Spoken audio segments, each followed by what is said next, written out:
Being 7 o'clock, we'll call the meeting to order. Roll call, please. Mayor Bosbus. Here. Commissioner Bauer. Here. Commissioner Gage. Here. Commissioner Gary. Commissioner Lynn. Commissioner Osterhout. Here. Commissioner Twardy. Here. Okay, Commissioner Osterhout. Yes, I so move that we excuse Commissioner Lynn and Commissioner Gary. Support. It's been moved and supported. All those in favor signify by saying aye. Aye. Opposed, same sign. Motion carried. Thank you. Please stand as to join us in the Pledge of Allegiance. I pledge allegiance to the flag of the United States of America and to the republic for which it stands, one nation, under God, indivisible, with liberty and justice for all. Okay, thank you very much. We would ask those with cell phones if you would please put them on vibrate or mute them. We would appreciate it. Thanks. We have with us tonight there's some junior high student delegation that went to Ryocho, Japan, our sister city. And we have with us Melissa McLean. We'd like to say a few words, and also Dave and Stephanie Giles, who have been involved in the program for a very long time. And I believe teacher, was it Tom Suggett? No? Oh. Oh, once you introduce her when you get to the, if you would. Thanks, Missy. Well, thank you, Mayor Bosbus, and good evening to you.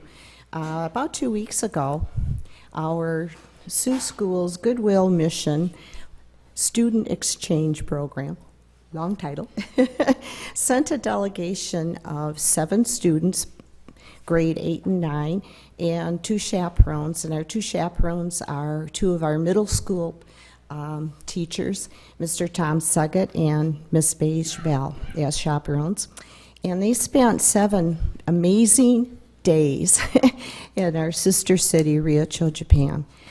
I'm going to turn it over to a couple of our students, and I hope they're brave enough to give a brief talk about their experience. But I will say that each time that we have an exchange, I really feel like we deepen our friendship, not only with the school, but with our sister city in Ryocho, and it's just absolutely amazing. So I think we have, Beige Val, would you like to introduce our 2 students that we have here tonight? Okay. Evan and Taylor, would you like to come to the up? mic? If you'd come to the, yeah, thanks. Here we have Evan Jones and Taylor Paige, Pitko, can you? 2 of our wonderful student delegates who represented us with grace and dignity the entire time we were in Japan. Without further ado, here are some words from Taylor Pitko. Hi, I'm Taylor Pitko. I stayed with another American student, Anel Kreiderman, and we stayed with 2 Japanese families, Riko and Nadoka. It was actually a lot of fun. I think my favorite part was actually going to school. And like the temples and shrines that we saw were also like a lot of fun, because it was fun learning about like how much they accept their religion in the schools too, because they always pray before their meals, and they also take very good care of their school. Like they clean and make their food for everyone in the school, and I think that we should also do that in our schools, because we don't also respect our schools very much. So Great, thank you. Thank you. Young man? Oh.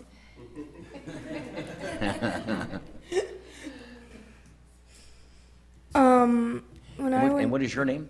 What? What is your name? That's a trick question. Yeah.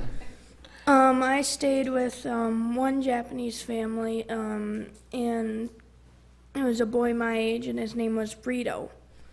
And they spoke no English.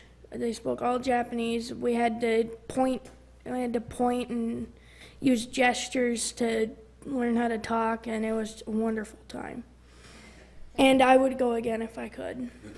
No, let me ask you, because of the cell phone era and all the technology, are you in touch with those students? Kind of. Okay. Okay. Taylor, you are? Yeah. Okay. Great. Well, thank you very much for coming up and talking about that. Sir? I'd like to introduce there a second? Oh, right, no. So I was over there too. Mayor Nishida, who was the newly elected mayor in Riocho last July, the superintendent and the principal of the middle school were all extremely welcoming. They loved your gift. They have one For the city? for you in return. Okay, thanks. Thanks, Tom. Oh, let's open it up. Wait, would you like to say a few more words, or you? Well, just that, as Mrs. McLean said, that the experience was phenomenal. Not only was all the things we did extremely positive, from the temples and the shrines to going to school, experienced Japanese culture. We got to shoot bows and arrows. We got to climb mountains. We got to do calligraphy, make flower arrangements, but the people there were so welcoming. This has been going on for a couple decades, and they love when we come back. They love coming here, and the whole experience is great. If I ever get the opportunity, I'd be all over it again. Thank you. Okay. Thank you very much. We're going to open this this gift to the city. While you're opening that, Mayor Vospis, we do have one more student. Okay, sure.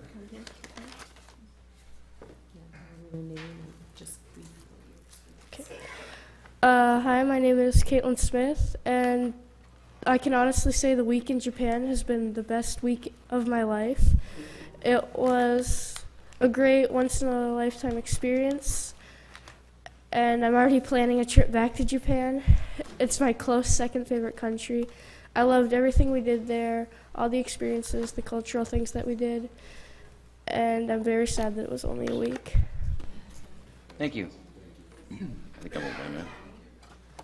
Oh, it's a, looks like a clock. It's a Japanese clock. Very nice. Something for your office. Great. We'll pass it along here so you can see that.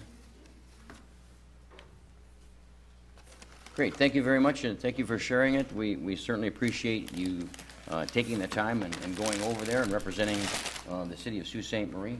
It has been a long-established relationship as a sister city. I think we were talking, I think it's 42 years as a sister city. And we certainly appreciate the adults that have been involved for a very long time. So thank you very much, and hopefully you have more trips in your future. Thank you. Thanks.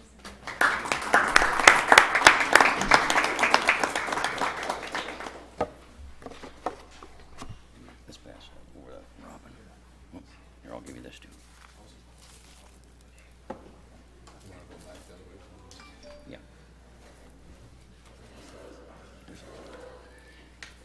There's a letter in there too. Well, these guys are shoot them. Good idea.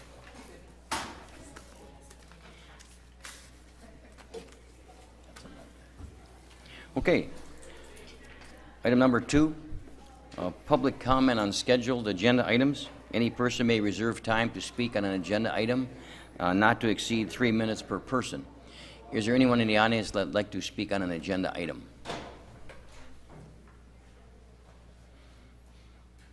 Okay, hearing none, we'll go to the consent agenda. Deputy City Manager Troyer. Under the consent agenda, A, minute approval. 1, approval of the minutes of the regular City Commission meeting of October 3rd, 2016. Recommended action is to approve the minutes of the regular City Commission meeting of October 3rd, 2016. Item 2, acceptance of the minutes of the following boards and commissions. A, Community Services Board of September 29th. B, Historic Structures Management Committee of September 22nd. C, PEHP Firefighters Unit of September 22nd. D, Planning Commission of September 22nd. E, Sault Ste. Marie Housing Commission of August 18th. And F, Zoning Board of Appeals of June 22nd. Recommended action is to accept the minutes of the various boards and commissions. Item B, appointments and resignations. 1, appointment to the Local Development Finance Authority. Recommended action, concur with Dr. Pligger's appointment of Craig Krauth to the Local Development Finance Authority to fill the balance of Ms. Brooks' term set to expire on December 31st, 2017. Item 2, appointment to the Local Finance Development Authority. Recommended action is to confirm the mayor's appointment of Gary Sharp to the Local Development Finance Authority to fill the balance of a term to expire on December 31st, 2018. Item 3, appointment to the Planning Commission. Recommended action, confirm the mayor's appointment of Rebecca Boland to the Planning Commission to fill the balance of a term to expire on April 19th, 2017. Item C, communications from Community Action Human Resource Authority, MDOT Project Authorization 2017-0124/P1. Recommended action is to authorize the city manager and city clerk to execute MDOT Project Authorization 2017-0124/P1 fiscal year 2017, Section 5311 operating formula grants for rural area programs. Item 2 is also from Community Action Human Resource Authority, approval of an agreement with the Michigan Department of Transportation for Section 5311 job access and reverse commute. Recommended action, authorize the city manager and city clerk to execute MDOT project authorization 2017-0124/P2 for Section 5311 job access and reverse commute program for funding for the dial-a-ride system. Item 3 under communications is from the Michigan Liquor Control Commission. New SDM license and transfer ownership and location of a 2016 SDD license for Meyer Incorporated, located at 1138 West 3 Mile Road in Sault Ste. Marie. And there's no action required by the commission. It's an informational item only. Item D, City Manager's Report. 1, resolution to exempt the city from the provisions of Public Act 152 of 2011. Recommended action is approve a resolution to exempt the city from provision of PA 152 of 2011. Item 2 under the City Manager's Report is authorization of Section 125 administration, flexible spending account administration, health reimbursement arrangements, and COBRA administration. Recommended action is to authorize the city manager to execute agreements with Small Business Association of Michigan, SBAM, and Kushner and Company. Okay, thank you. Is there any commissioner that would like something further explained on the consent agenda? I guess I would, at this point, like to pull item City Manager D1, which is the provision for Public Act 152 of 2011, just to talk a little bit about what the act is and how we as a city correspond to that, and how we save at least significant amounts with our health insurance with the employees, and how they've through the agreements that we were able to establish have got something that's workable in this city, and so that we're actually under the core amounts that are needed in that act. So when we get to once we approve this, and this will be the first item on the agenda. Anyone else? Commissioner Bauer. So move that we pass the consent agenda, other than D1, which we will discuss. Or do you want to go with D1 now? No, that would be your motion is correct. Okay. Support. It's been moved, supported. Are there any questions? Roll call, please. Mayor Bosmas? Yes. Commissioner Bauer? Yes. Commissioner Gage? Yes. Commissioner Osterhout? Yes. Commissioner Twardy? Yes. Motion carried. Thank you. And as we talked about it, D1 was the city manager's report on the resolution to exempt the city from the provision of Public Acts 152 of 2011. City Manager Turner. Thank you, Mayor. Public Act 152 of 2011 was signed by Governor Snyder in late 2011. Under the act, there are 2 different options that local units of government can avail themselves of to contain healthcare costs associated with employee benefit offerings. The first is the default mechanism under the act, which is called a hard cap, and effectively that is an amount that the local unit of government would spend. It would be a maximum amount that the local unit of government would spend each year for the employee's insurance. The second is an 80-20 split. For the cost of insurance, employees would pay 80% of the cost associated with that. And then there's a third option under Public Act 152, which is by a 2/3 vote of the governing body, local unit may exempt themselves from the requirements of the act and the default position of the hard caps. As mentioned, this public act was passed in 2011, and the city, its employees, its bargaining unit members, and administration have a structure called the Special Healthcare Determining Committee. This committee is comprised of representatives from each of the city's bargaining units, as well as non-union employees. And this group annually determines what is called a threshold as approved by the City Commission for expenditures toward health care. Plans that are selected, medical plans, dental plans, the cost of those need to fall within a threshold, at least for what's called the core plan. Under the Public Act, each year, the Michigan Department of Treasury puts forth the hard cap that's established for different levels of coverage. The state of Michigan has recently released those figures. For single coverage, it's just over $6,300. For two-person coverage, it's just over $13,000. And for family coverage, it's about $17,300.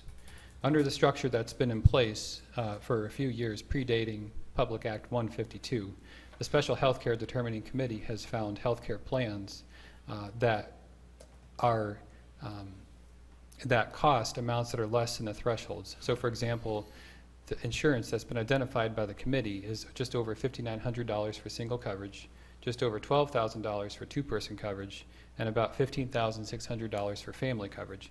All of those amounts are less than the amounts that would be established by Public Act 152. So the city, for some time, and prior to Public Act 152, has had a mechanism in place where, on a mutual basis, the employees and administration and city commission select health care plans that are affordable and generate fiscal sustainability for these plans and for the city. As a result, taking either the hard cap option or the 80-20 option under Public Act 152 would be unnecessary and deleterious to the special health determining structure. Accordingly, that is the genesis of the recommendation that the City Commission exempt itself by a 2/3 vote from the provisions of Public Act 152. And this is an annual requirement that the City Commission must act upon. Thank you very much. Thank you for the explanation. Are there any questions of the city manager? Okay, Commissioner Osterhout. I so move that we support the resolution to exempt the city from the provisions of Public Act 152 of 2011. Okay. Support. Okay, it's been moved and supported. Are there any questions? Roll call, please. Commissioner Bauer? Yes. Commissioner Gage? Yes. Commissioner Osterhout? Yes. Commissioner Tuorty? Yes. Mayor Boswis? Yes. Motion carried. Thank you. Item 4, special orders of business. A second reading of an ordinance to rezone certain land owned by J.M. Superior LLC from R1 to B3, approximately 1.29 acres, and from RSV to B3, approximately 0.52 acres. Okay, thank you. City Manager Turner. Thank you, Mayor. On this matter, I've requested that Community Development Director Freeman present to the City Commission. Evening, Kelly. Good evening, Mayor and Commissioners. So this rezoning request was submitted by J.M. Superior, who owns Lake Superior Estates Mobile Home Park. That's the mobile home park that's on the east side of 129, just north of the Tribal Health Center. So the park was established in 1974, and for reasons unknown, ended up about 50 feet further north than it should have. J.M. Superior, who I believe owned the park at the time, took possession of that land back in 1998-99. However, one of the things that was not done was to change the zoning of that property to B3, which is the only zoning district where a mobile home park is allowed. J.M. Superior is looking to sell the park, and that issue was identified by the prospective new owner, and the application was brought forward as a result. You can see on the aerial here the area on the north end of the park. Most of it is R1 to B3, but a small section of it is RSV to B3.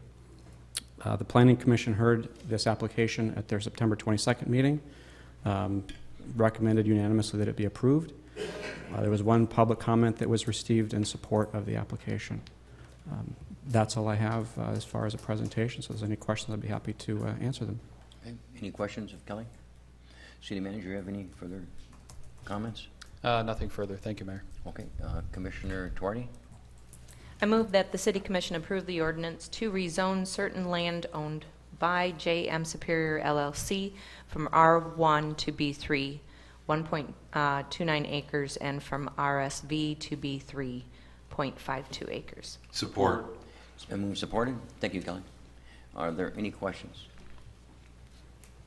Roll call, please. Commissioner Gage, Yes. Commissioner Osterhout, Yes. Commissioner Twardy, Yes. Mayor Bosbus, Yes. Commissioner Bauer. Yes. Motion carried. Thank you. Item number 5 is the city manager's report. Thank you, Mayor and Commission. Item A under the City Manager's report would provide for the award of a bid to Ware Builders, LLC for Kemp Marina Wave Attenuator repairs. On this matter, I've requested that Parks and Recreation Director Dan Wires present to the City Commission. Okay.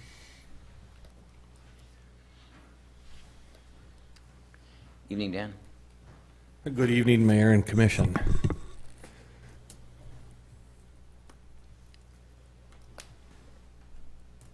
All right, let's see if we can get this here.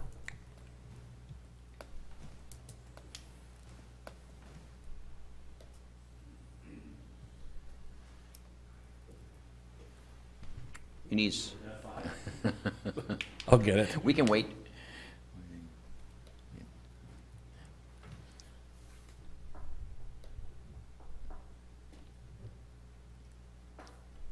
Thank you, Kelly. I'll get it down yet. Thank you for letting me present this evening, and I do have a couple of slides that are up on the screen for you.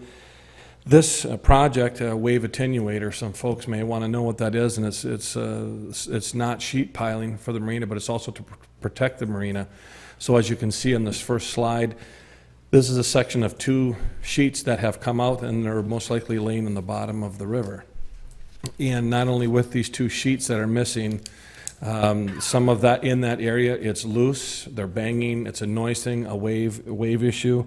Currently, we have 4 panels that are missing, and I believe that's something that's been about a year coming, but they're getting loose. And what this project will do is to repair the damage to the wall, which is due to the wave, and most likely more of the ice than the wave.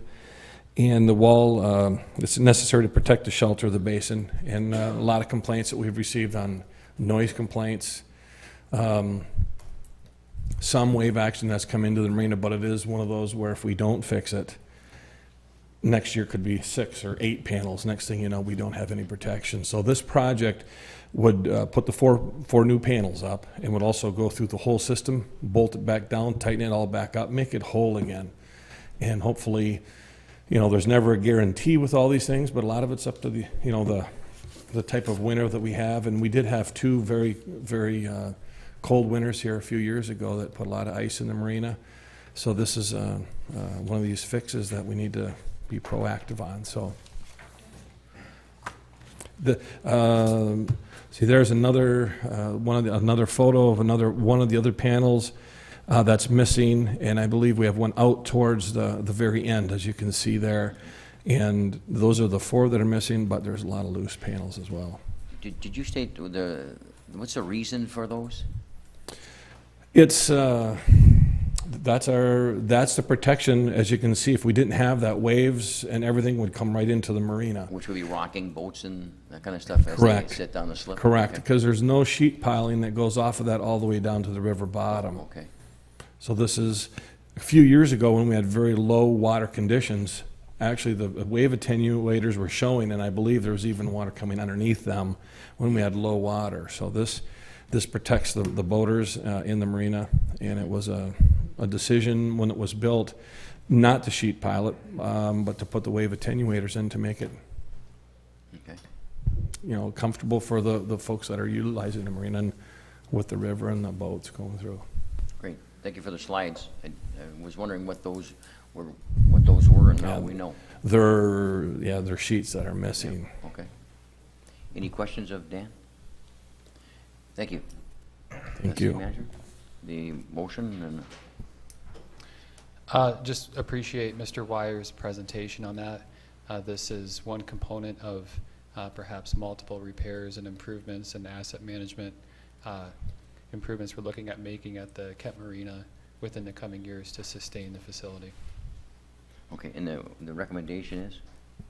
Thank you, Mayor. The recommendation would be to establish the budget for the project in the amount of $10,300, which would include the $8,280 for the actual repairs as well as the $1,990 for the design of the specifications. Okay, thank you. Commissioner Gage? My only question on this was, is this coming out of the general fund, or do we have a designated fund that this is coming out of? Thank you, Commissioner Gage. This project will be funded from the general fund. That's fine. I think this is great, good preventative maintenance, and I appreciate Dan's commitment to continuing to bring this stuff to us, so I so move the manager's recommendation. I support. It's been moved, supported. Are there any questions? Roll call, please. Commissioner Ostrov? Yes. Commissioner Torty? Yes. Mayor Bosmas? Yes. Commissioner Bauer? Yes. Commissioner Gage? Yes. Motion carried. Thank you. Item B, under the city manager's report, would provide for the approval of a memorandum of agreement with Cloverland Electric Cooperative regarding the development of the Power Canal Trail. On this matter, I've requested that city engineer Linda Basista present to the city commission. Evening, Linda. Good evening, Mayor, Commissioners.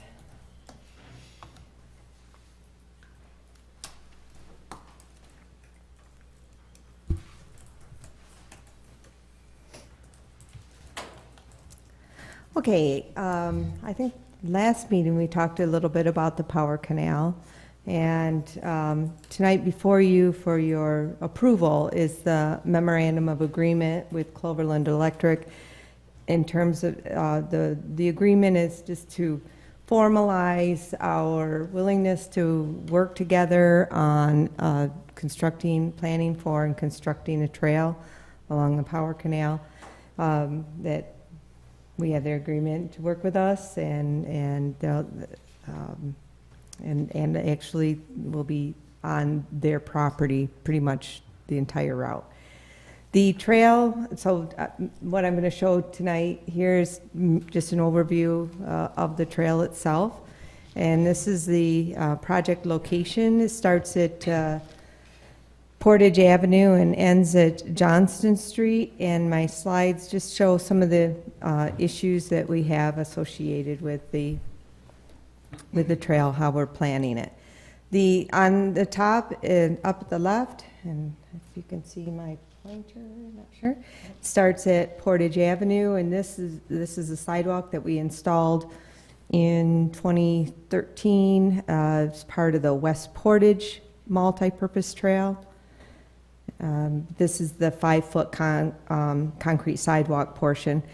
So from Portage to Fort, it is pretty simple. It goes by the community gardens along the trail. And then when we get to Fort Street, you have to cross Fort. And here's where the trail jogs a little bit. Right here at the bottom right of the screen, you'll see that we have two trails, basically.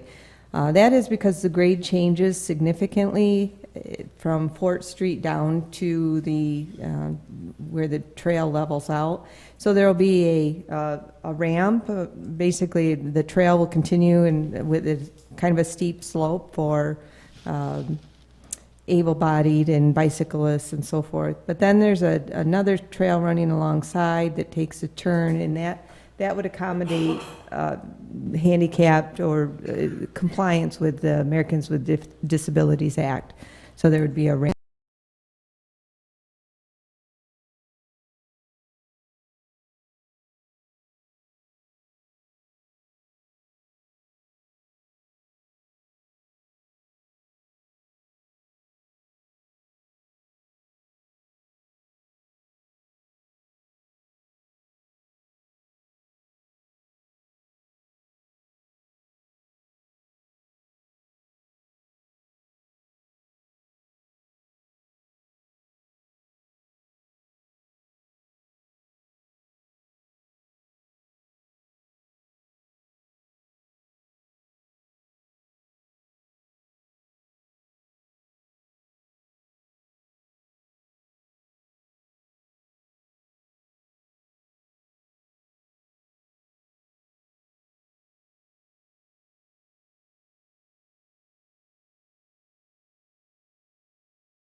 ramp and a landing there, and then a ramp and a landing, which meets ADA requirements. Then we get up along behind Habitat for Humanity, and at that point, their fence crosses into the area where we need to place the trail. So we have had discussions with, I've discussed with the executive director, and he was taking it to their board regarding an easement that we would need from them and would need to relocate their fence. So continuing east at the bottom of the screen, we get to the CC Hall in Ashman Street. And again, we've had discussions with the CC Hall board, talking about what would be required along here where they're parking. Our preference is to go behind the parking between the guardrail and the existing parking. We'd probably take out the guardrail to make for more room and shift the parking back towards the street. They have quite a lot of room in there. Those parking stalls are much wider than, or longer than they need to be, so we can accommodate that. And the CC Hall board was in agreement with working with us to make that happen. When we get to Ashman Street, it's a little more difficult. The crossing here, we haven't totally explored this, but what we'd like to do is cross right at the bridge. That would be the preferred, but we really do need to check out our various sight distances, making sure vehicles can see crossers and that crossers can see the clear gap. Otherwise, we've looked at alternatives for crossing here at, it would be Pine, Brown, Helen, one of those streets in here to get around the CC Hall and come out on Leroy, and then would have to come down Ashman. That would be such a long, circuitous route that people probably wouldn't do it. They'd still go across Ashman Street, so we'll look at all opportunities to make that a safe crossing. Then going along the canal, and we get to Bingham Avenue, and at that point too we have some crossing sight distance issues with the bridge. That particular bridge has a little higher elevation. We've looked at the sight distances. We do need to move a little further south for the crossing itself, but that's not nearly as significant as Ashman, so we believe people would actually take that. We would use, at Bingham, we would use the rapid flash beacons like we installed a few years ago at Bawading School. And we'd like to use that on Ashman, but since that's an MDOT route, we still have to look at whether or not they would allow us to do that. So we would need their agreement. But at Bingham, it's our street, we can make our decisions ourselves. So we continue Bingham to Kimball. Again, that's where the community gardens are. Fairly decent route there. Then Kimball to Johnston is probably the least aesthetic section. And first of all, part of that goes by the police department. What did he call it? The impoundment section.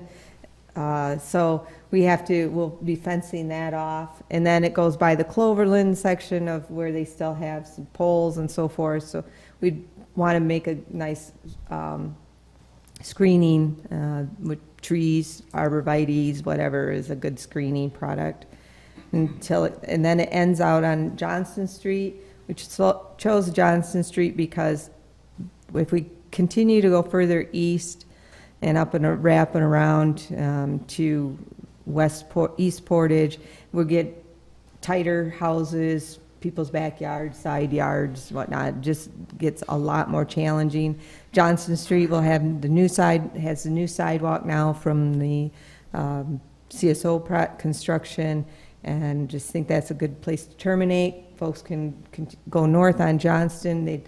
maybe have an opportunity then to continue north to Water Street or go east to get to the hydro plant. And so a lot of opportunities at the intersection of Johnston and Portage to make different choices as to where they want to go.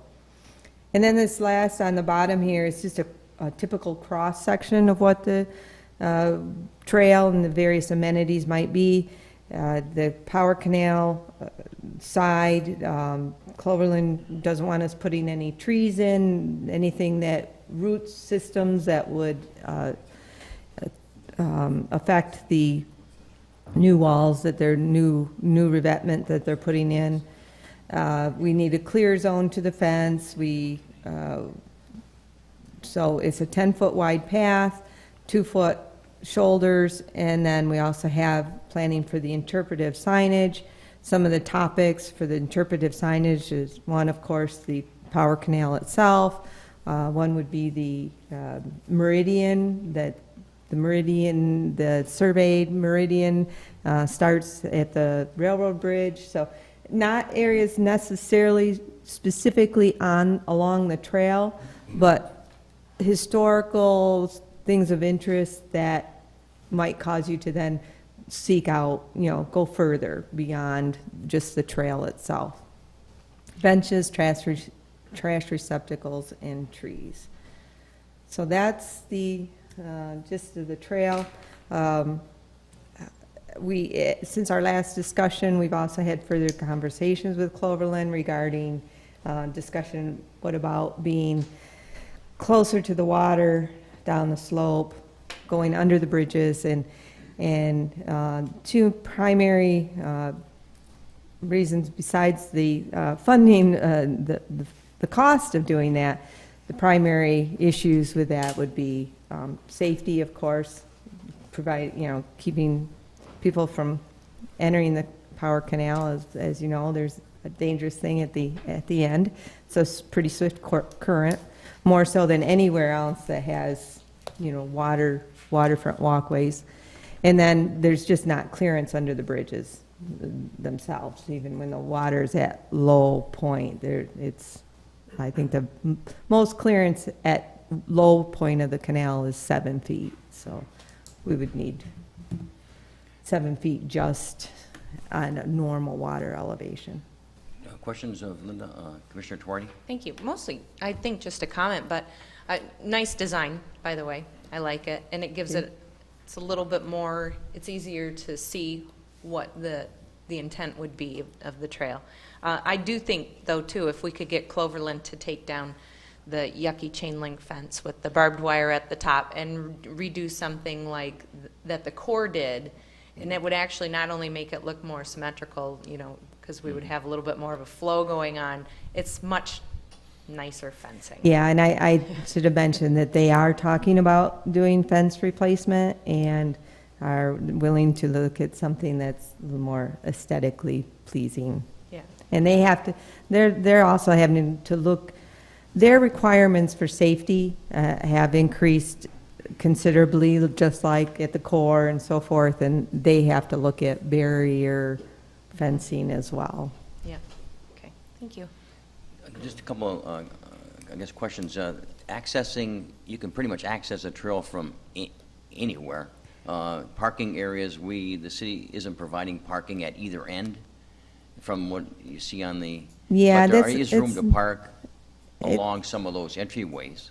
It's not our, we hadn't planned any parking spots, mainly because we kind of think that this is more of a continuation of a trail. Yes. As it is a starting and ending point, but we certainly could look into possibilities for, Ashman Bay, the park there would be one place that's already there, parking at Ashman Bay Park. And you can walk and then walk back, but I was glad that you mentioned the true meridian, and that sits inconspicuously, under right near the railroad bridge that is on the way to the West Pier Drive-In. Yep. And it's just off in a little corner, and it's a nice plaque, and then there's not so nice stuff around it, a garbage area, a garbage dispenser, and parking, and you don't hardly ever see it, but people might like to see that true meridian and where all measurement occurs, at least originates, and it's kind of neat that we have that in our community. Not many communities can say that. Right. But there's not a lot of publicity about having it there, and it's funny now, I see to cross Ashman. I remember when a train crossed Ashman and the lights would go off and everybody would come to a stop. And if we could get, if the Department of Transportation, state level, would say, you know, we could put those flashing lights there so that if we had, I would think this is going to be used by a lot of folks. When you see West Portage being used by a lot of folks, Right. this could be a real popular item, so that it will cause people to come to a stop along Ashman. And I noticed the bollard in the middle of the walkway at the tribal headquarters and community action now, out in the middle, has caused people to stop. You know, because before it was a hard crosswalk for folks to get across. And there are a lot of seniors in that area, so that when you see that, you see someone near the crosswalk, I've seen cars, you know, come to a stop. So Right. those do work. Even one of those in that, if we couldn't get the flashing lights, if they would permit that again, we'd have a similar one just ahead, you know, type thing. So all those things help. But yeah, we certainly thank Cloverland for the cooperation. And we had talked one time about if we can't get close to the water walking, maybe there was going to be maybe a pedestrian look over where you could, if you wanted to stop and go a little closer, there'd be an elevated area. But I didn't see that in there, and I don't know if that's been discussed or if that's... We actually, since it was brought up at the previous meeting, we did mention that to them as maybe something that we could work on down the road or, Yes. or as part of this, but... Sure, if we see it's really used by the public, could be something that maybe the city could put on our side and just elevate, so if people wanted to Right. rest, and you could go somewhere that would get a little bit more elevation, so you can see the water. Okay. Great, thank you. Any other questions? City Manager? I'd just like to thank City Engineer Basista and her staff in the engineering department for the design, as well as Cloverland for the cooperation. Certainly, we'll keep the commission apprised as the design is improved and evolves. Okay, thank you. Commissioner Bauer? So move that, wait. So move that we go with the city manager's recommendation. Support. You know, you had me there because I had already... Moved on? To the next Well, item. yeah, actually, I had already moved on. I know sometimes if you hit the wrong edge of the screen, all of a sudden it goes and you have to get it back someplace. Yeah, such is life In the in computer age. technological age. But no, the city manager's recommendation. Is there support? Support. Any questions? Roll call, please. Commissioner Twardy? Yes. Mayor Bospas? Yes. Commissioner Bauer? Yes. Commissioner Gage? Yes. Commissioner Osterhout? Yes. Motion carried, thank you. Item C, under the city manager's report, would provide for the entry into closed session regarding collective bargaining. As outlined within the memorandum, city administration has initiated discussions with the Sault Ste. Marie Command Officers Association of Michigan in regards to certain employee benefits.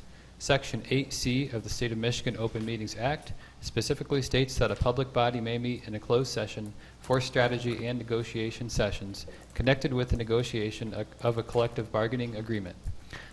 Accordingly, it's my recommendation that the City Commission enter into closed session for strategy and negotiation sessions connected with the negotiation of a collective bargaining agreement in accordance with Section 8C of the State of Michigan Open Meetings Act. Okay, thank you. Commissioner Osterhout? I so move that we support the city manager's recommendation. Support. It's been moved, supported. Roll call, please. Mayor Bospas? Yes. Commissioner Bauer? Yes. Commissioner Gage? Yes. Commissioner Osterhout? Yes. Commissioner Twardy? Yes. Motion carried, thank you. City manager? Thank you, Mayor. And prior to the conclusion of the city manager's report, in discussions with the mayor and at the pleasure of the city commission, had requested that city engineer Basista provide an update to the commission and community about the status of Alfred Park and the Carbide Dock properties. Thank you. Good evening again. I just wanted to give the update, as City Manager Turner said. We, as you know, we've been working on the waterfront redevelopment study, and last week we had the public open house and stakeholder meetings. It was quite a week, because as you know, too, Monday night, we learned of the need to close Alfred Park and restrict the use of the carbide dock. So that was not something that we were anticipating, but it is a result of the study. So, so as you and the public know, the Alfred Park is closed to access along the waterfront edge.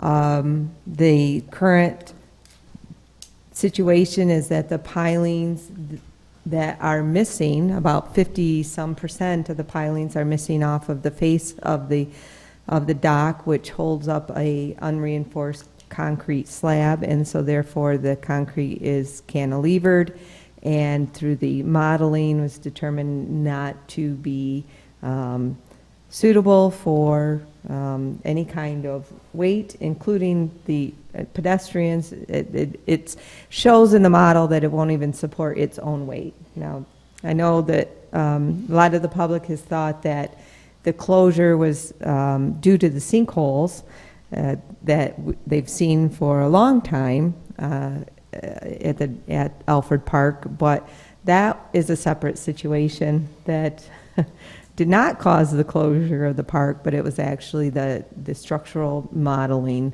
that determined that it was not safe, and the sinkholes are a separate issue. So unfortunately, that caused the closure of the Alfred Park. As we're going along, however, the public input and stakeholder meetings were very informative. We had good presentation at the open house, and we do have our survey up now. It can be accessed through our website at www.saultcity.com.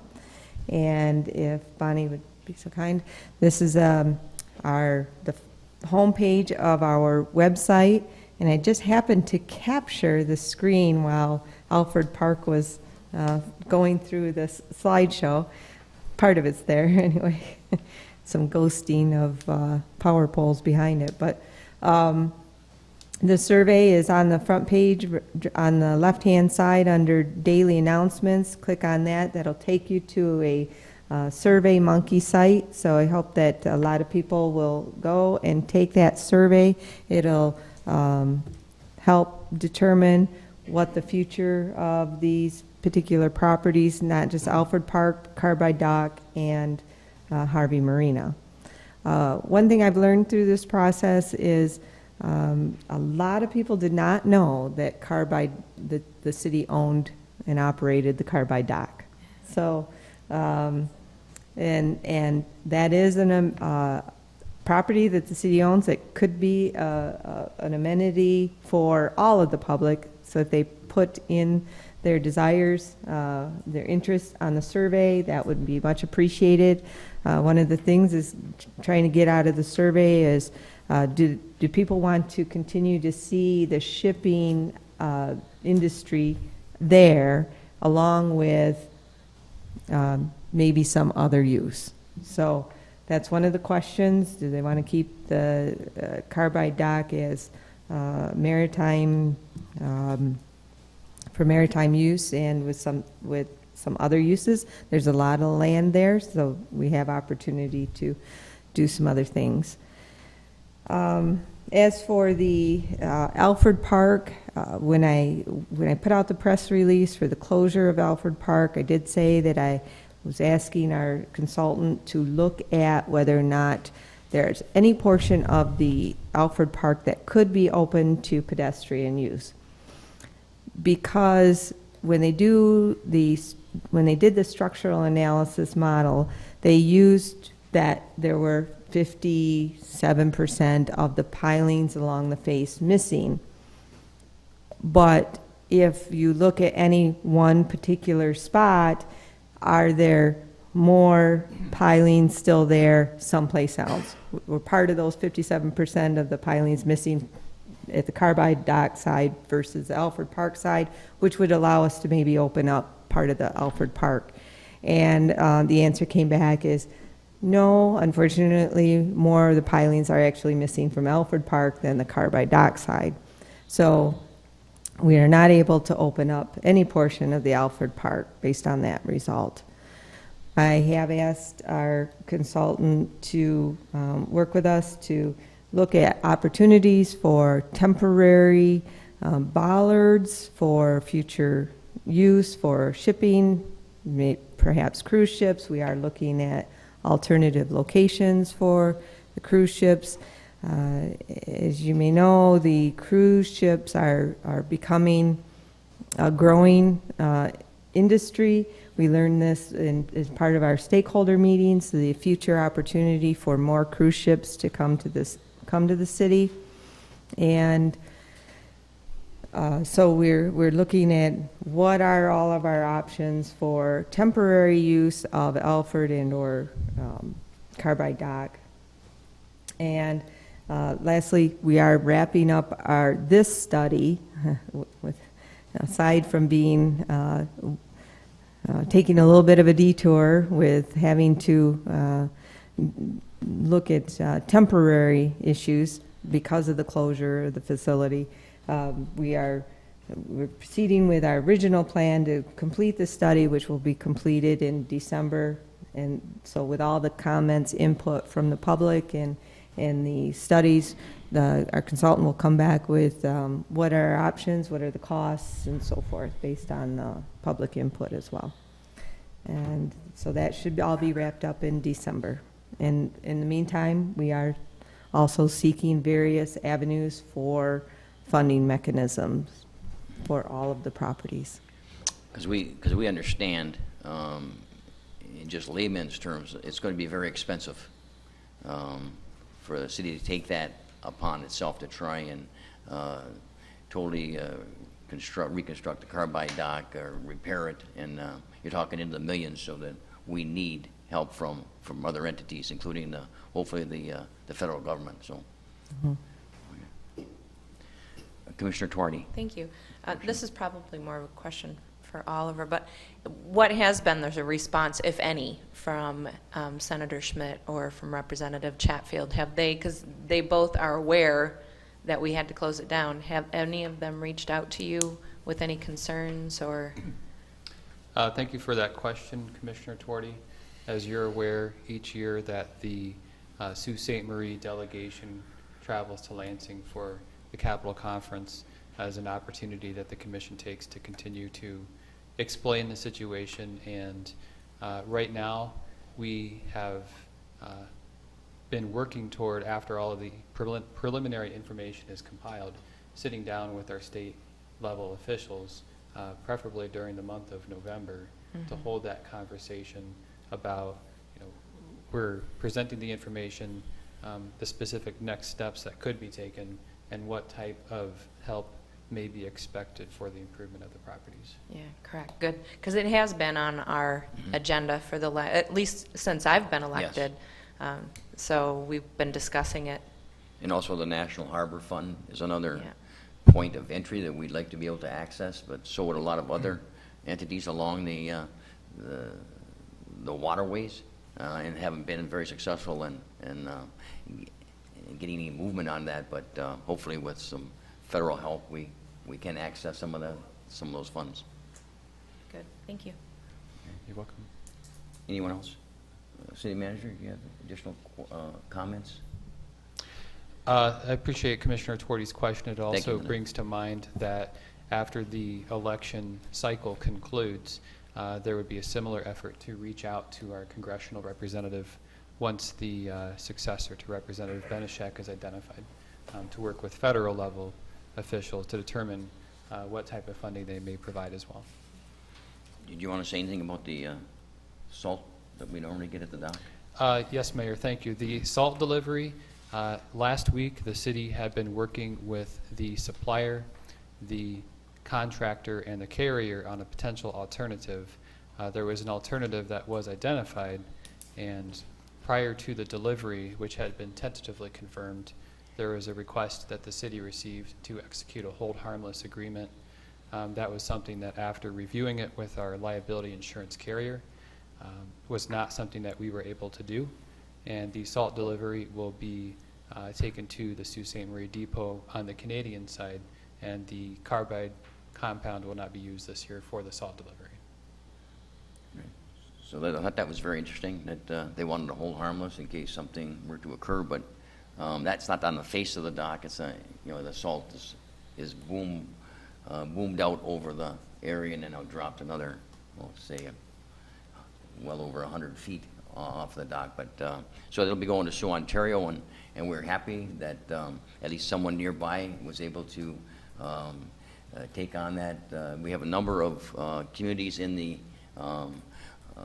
UP and also in northern Michigan, the lower northern part of use the salt and truck it. So we will not have those large trucks going over our roadways, which we know does create some problems for manholes and wear and tear. So they'll be going to Sault, Ontario, as we understand it. Any other questions or comments? Commissioner Tuardi. It's sort of funny that now Sault, Ontario gets to pay us back for some help with the dock. Yes. I was going to say, at least it's not coal. Yeah, lots of it. Yeah. But, okay, does that conclude the manager's report? It does. That concludes the manager's report. Thank you, Mayor and Commission. Okay, thank you. Item number 6, matters presented by the public.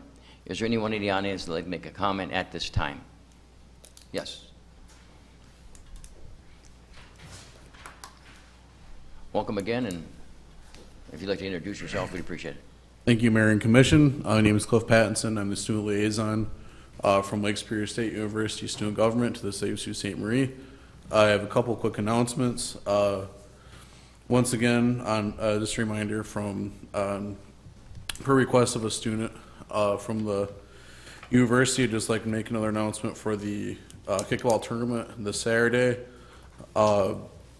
Be occurring from 10:45 to noon. I discussed some of the details before the previous meeting. Each 8-person team will pay a fee of $60 per team, and then 50% of the profits go to the charity of the winner's choice, and the other 50 will go to the Fire Science Professional Alliance, as that's the campus organization that's putting on this tournament. The other thing I wanted to mention was I'd like to thank the Cities of Sault Ste. Marie for such an outstanding turnout during this Great Lakes State weekend. This was a very impressive weekend for Laker hockey as we swept Michigan State Friday and Saturday. I could tell this got the city very excited. It makes me very excited as a student to see our hockey team performing at such a level that I haven't seen in my entire 4 years of being a student. But I'd like to extend my thank you to the city for such a great turnout this weekend. I'm glad you brought that up. And your first name's Cliff? Yes. Okay, and I'll try to remember that. But because we were going to just mention that during the commissioner time, but I'm glad that you brought it up because you're right. Saturday night there were 3,400 and some students there, and a great turnout, great crowd, students involved in that A, B, C, D sections behind the visitors bench. It was an atmosphere that I hadn't seen in there in 20 years, and that was 94 was the last run for the national championship, which we won. In 96 we got close, but those kind of crowds and the excitement in the community and the visitors, it was tremendous. And just to see that, little brief glimpse of that, if this team could be, hopefully, I'm sure it's going to be, in my mind, better than the teams that we've had in the past. You can just see from the talent level as you watch them passing, and they're tenacious trying to get the puck. But it's against Michigan State, Big Ten school, Big Ten conference. we certainly are thankful that Michigan State would come here and play, and I understand this year we're going to Michigan.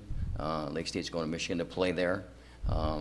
This weekend they're going to Alabama-Huntsville, which should be a great trip in the warmer climate, but we certainly wish them well.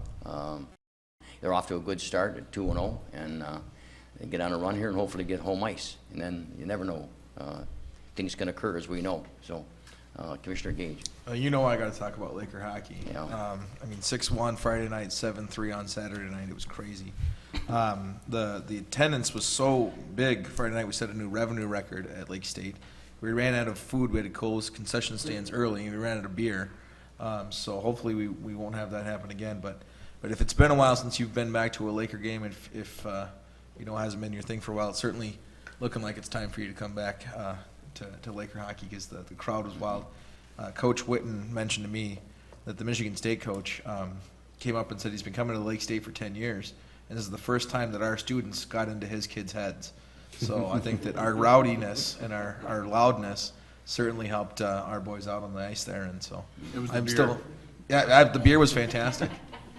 A great beer from Sue Brewing For those Company. students who were over 21 years. Yes, for Laker Gold and Maggie's Irish Red, they were delicious.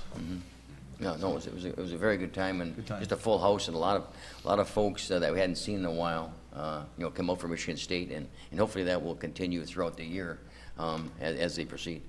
Yeah. Cliff? Certainly, it is a very exciting year for Lake Superior State in their hockey program. I think. Anything else? That concludes my statements. Okay, thank you very much. Thanks, Cliff. Anyone else? Okay, item number 7, matters presented by the Commission. Commissioner Tuardi. Thank you. Just a couple of quick things that are taking place this weekend. Saturday morning at 10 o'clock is Community Actions Walk for Warmth. This is a fantastic program that provides assistance to families in our community who fall short during the wintertime and can't afford to pay for their heating bills. So if you get a group of people together, they're looking for teams. You need to be there at 10 o'clock to register. They're looking for donations, always looking for donations. They're not setting a minimum amount. You can donate $1, you can donate $100, and then you get free lunch. So, I mean, at least donate the cost of your lunch. So that's taking place this Saturday.